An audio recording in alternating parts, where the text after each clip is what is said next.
If you've never tried lobster fruit salad, it's definitely worth a try.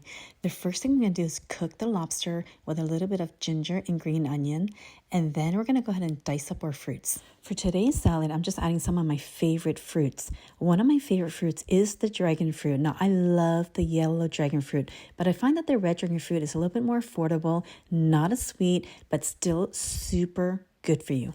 To add some natural sweetness to the salad, I'm adding some lychee, but if you don't have lychee, you can also use longan fruit, which is a great substitution. I'm also adding some cantaloupe.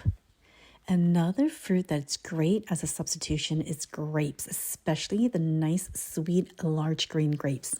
What's great about this recipe is that you don't have to use lobster. I personally love eating lobster, but it can get quite expensive, so you can substitute with large shrimp or prawns.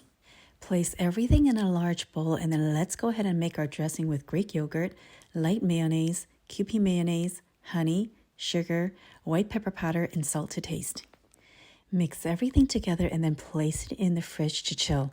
I personally love eating this dish when it's nice and cold right out of the refrigerator as an appetizer or a light snack. Please remember to hit the like button and subscribe or follow for more recipes. Thank you for watching and see you next time.